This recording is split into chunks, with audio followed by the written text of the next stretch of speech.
And we'll move on to the morning of the 8th of June. And for an overview, not much has changed with the overall situation.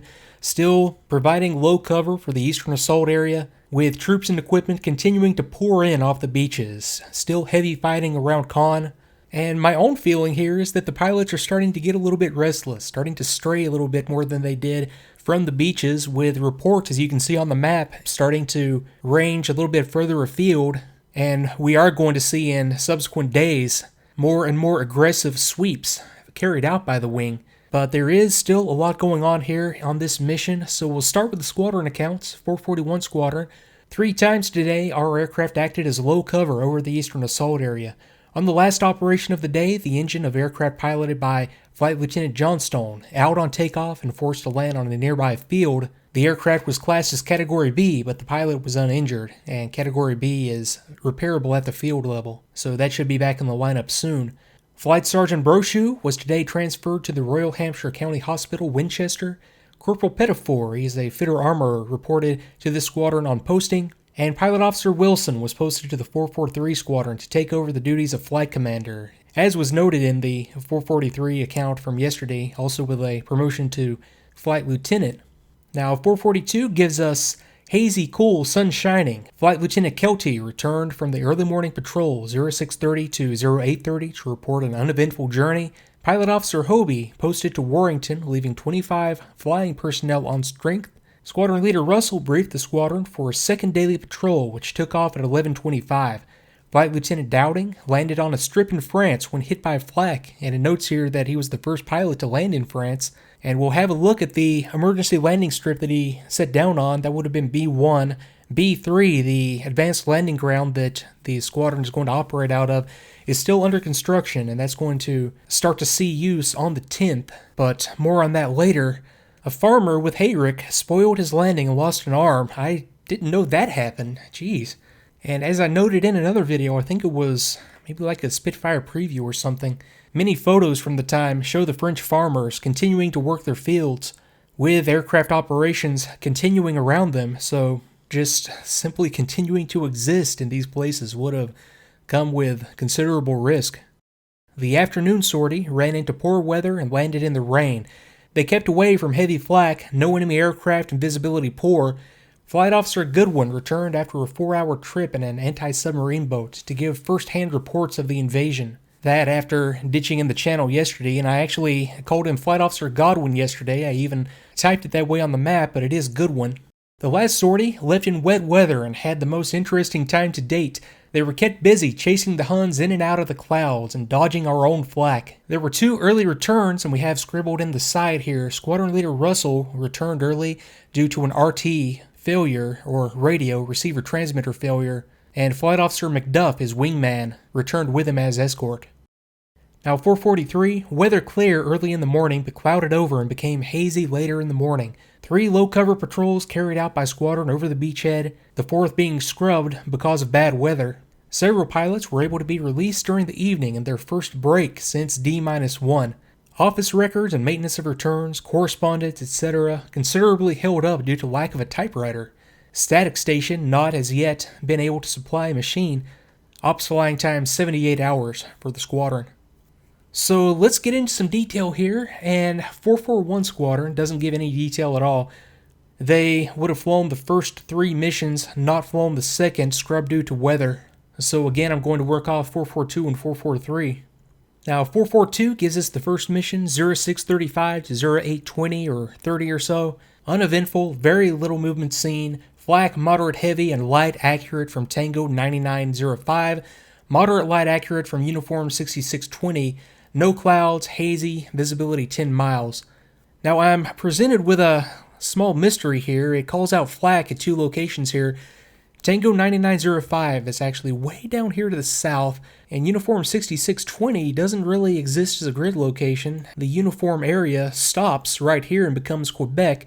If I extrapolate out to where Uniform 6620 would be, it would be out here, but that would be extremely odd for that to have been recorded in that way.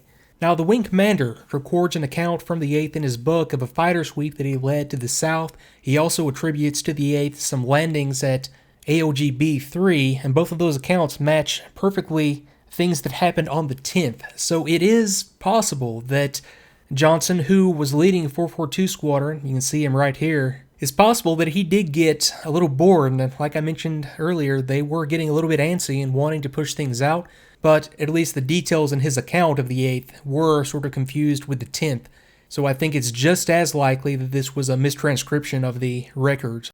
And speaking of Johnson, before I forget that I even noticed this, you'll see that whenever he leads a squadron, he's always the first up and he's always the last down.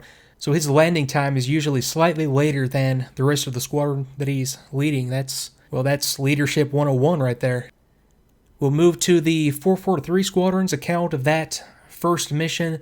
Weather clear early in the morning but becoming hazy, visibility poor.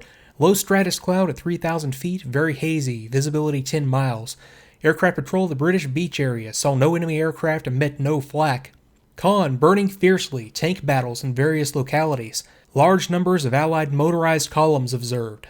So at that point, the wing is relieved by another Canadian Spitfire wing, as was the case on the first 2 days. They're up again at 11:30. Flight Lieutenant Dowding landed on an emergency landing strip on the French coast, Tango 8885, and that's landing strip B1, an emergency strip. And I'll have a closer look at that here in just a second. Column of 35 to 40 of our AFVs, our armor, moving at Tango 9272 at 12:35 hours. 20 to 30 MET vehicles in trees, Tango 7664. These are probably enemy vehicles at this point. Flak heavy accurate from area 2 miles southeast of Caen. 150 goods cards, siding, uniform 1660, no engine, 1250 hours. And I'll have a closer look at that spot here in a second as well. And then 443 Squadron reports for their 1125 mission.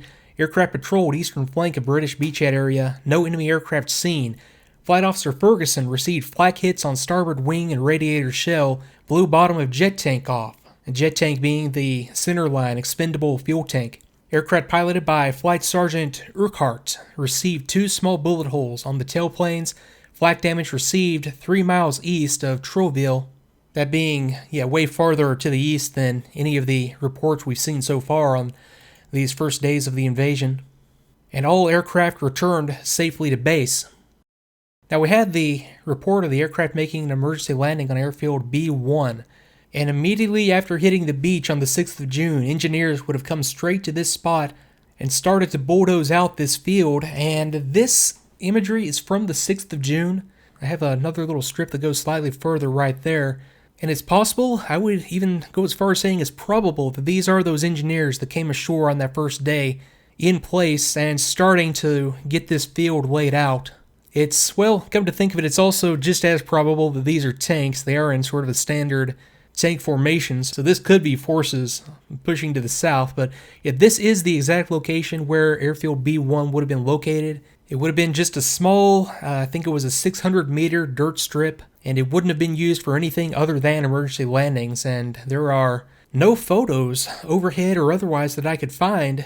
And if I come around to one more photo that I have set up here, you can see how it would have looked from the air in another one of these 6th of June oblique recon photos. So that's the location right there that we saw those vehicles moving into, and that is the location where the field would have been. And obviously this was too early on the 6th for anything to really be of note there. But I thought this, and especially this overhead imagery, just showing activity in the area, was really kind of neat. And these images just give one little snapshot in time, and there are just so many stories to tell as I go here in so little time. A person could spend months and months on any one day. Now we had 150 good cars, no engine called out. And in this imagery, this is from the 15th, we can see a rail yard right here with, as noted, a whole bunch of cars with no engine. It's conceivable, at least, that these are the very rail cars seen on this mission. That is definitely the exact location where that report was made. But like I said, story after story that can be told here, but so little time. So we'll move on to the third mission, 1540 to 1745. And 442 records oil dump burning on the beach, uniform 1080, no enemy aircraft sighted, nil flak, clouds 5/10 at 3 to 5,000 feet. And about this time, the weather would have started to really be rolling in here. And 443, this would have been their last mission of the day. Same for 441. Aircraft took off in poor visibility, heavy cloud, patrolled British beach area without incident at 3,000 feet. Several bogey aircraft reported, but no enemy planes were found. Ran into flak from our own warships, but no damage was caused. And the only squadron that could get up on the last mission of the day was 442 Squadron, 2000 to 2155. 8 plus 190 seen, endeavored to engage but could not close due to intense ack-ack from beachhead Ouistreham, ack-ack being, well, flak, anti-aircraft fire. Now, 2 enemy aircraft were destroyed by flak and seen to crash in area uniform 2870, others climbed through the cloud and disappeared. Steady drizzle in Caborg area, west of Caborg, 10 tenths at 7,000, visibility good, but still, weather moving in, and the squadron lands at 2155. Now, with this weather, there are no operational missions flown on the next day, the 9th. I'm still going to do a short overview video for the day, and then we move into the 10th, and the air activity for the wing starts to move further and further away from the beachhead as it's becoming clear that the enemy activity there is not what would have been expected, and that these fighters providing cover, they could be better used a little further afield, as we'll see as the next week rolls on. So, until the 9th, thanks again for watching, and I'll see you next time.